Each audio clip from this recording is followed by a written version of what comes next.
Ohiopyle means white frothy water, and Yakagani means river that runs in a roundabout course. And both of those are derivations of Iroquois words. They're kind of the Americanized version of what the native words were. The first known settlers to this area are believed to be the Monongahela Indians. They were in this area. We know they were here in around the early 1600s. They disappeared from the area at that time. Settlement was difficult for native tribes just as it was difficult for European settlers that came to this area. They didn't settle here to a great degree because it was a difficult area to get to.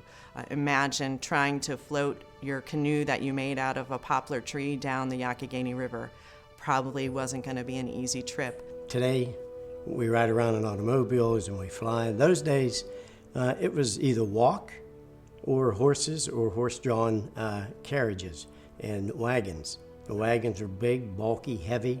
There were no real roads. They were just narrow roads cut by the armies as they came forth. And because of that, it was rutted and many times getting stuck and very difficult travel. And it was still the western frontier. It was wild lands with many uncertainties about safety and what people were going to do once they did get here. First things they had to do to clear land, they had to cut timber. Didn't have the chainsaws and things we have today, not even the two-man saw. They used axes. And so clearing that land was tough, it was difficult, and they began doing things, making use of those natural resources. They say that a squirrel could travel from the East Coast to the Mississippi without ever touching the ground. And there were huge, vast forests here that were tapped for people's use. First thing they did, many of them were immigrants and farmers, and the first thing they had to do was clear the land. George Washington came here on his first, he had been in Pennsylvania surveying, but in this area came to the confluence area where the three rivers up there meet.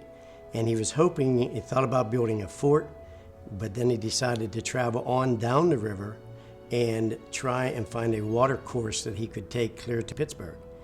This, of course, was okay until he reached where today the present Ohiopyle is at our falls. And at this area, he discovered the falls were much harder and the rapids just impossible to travel with the type of boating that they had in those days.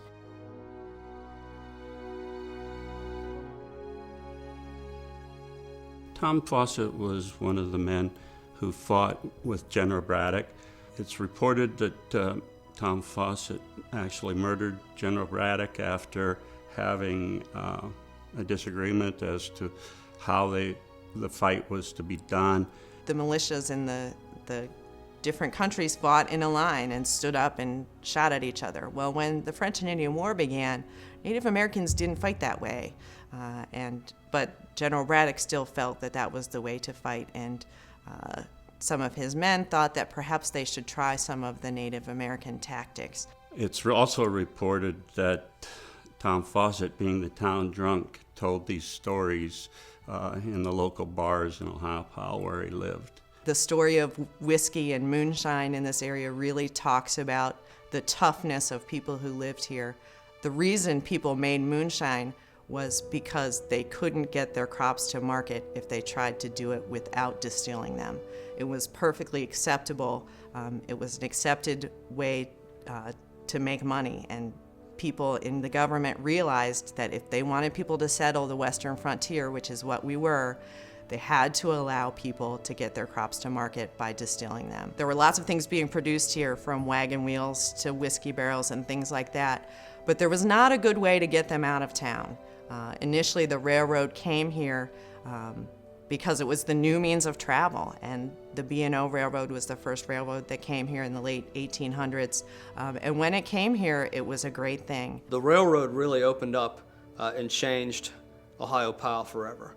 Up until the railroad reached Ohiopyle, it really was an isolated settlement, probably characteristic of many settlements along river gorges where you have a sawmill on a tributary taking advantage of that area. If you have a small flat, it could be some small hill farming going on. But when the railroad came in, all of a sudden settlement patterns changed, and changed dramatically. Pittsburgh was a steel town, and we wouldn't have had Pittsburgh being the great steel town if it wasn't for Fayette County, which is the county that the park is in.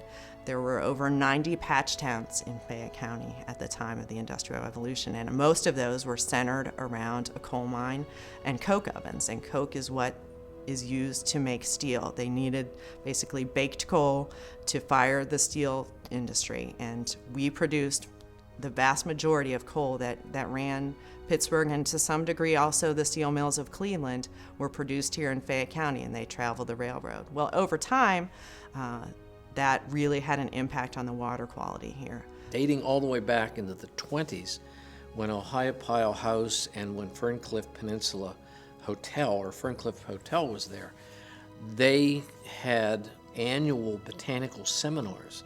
There were botanists from all over the country that came here to Ohiopyle. They realized the beauty and the natural history qualities of the Youghiogheny Gorge area and began building a state park around that core area of Ferncliff. Ohiopyle State Park was founded, really, the startings of it were in the 60s and early 70s. And back then, there was really a big goal for Pennsylvanians, and people across the country were really starting to get back outside. They took interest in spending money outside. They wanted to get outdoors and enjoy the outdoors. And so there was a big push in Pennsylvania to open state parks, and people found the Youghiogheny River and the Youghiogheny River Gorge. This was about the same time when boating was becoming really a new sport, and a lot of the innovations that have taken place in boating have happened here in Ohiopyle because we have this unique river, this unique system.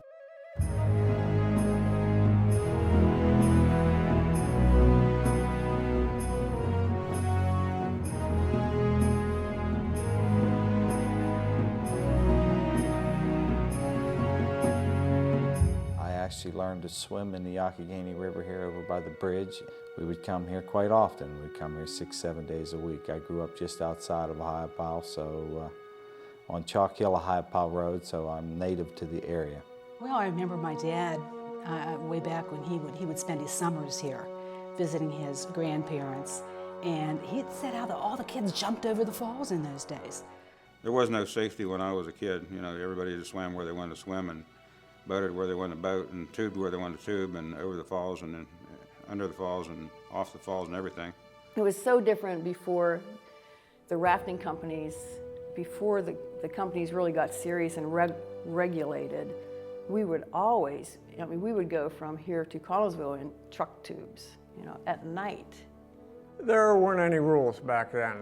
We were kind of flying by the seat of our pants. There weren't any regulations. The park was here, but they were still trying to figure out just exactly what this rafting game was all about. We were looking at trying to develop some sort of a more organized passage system so that people would be spread out better on the river and there wouldn't be so much congestion in various rapids. This park was kind of like set aside in time. When they first designed the park, they were going to have ski resorts here and golf courses, and a chain hotel was going to be built in town.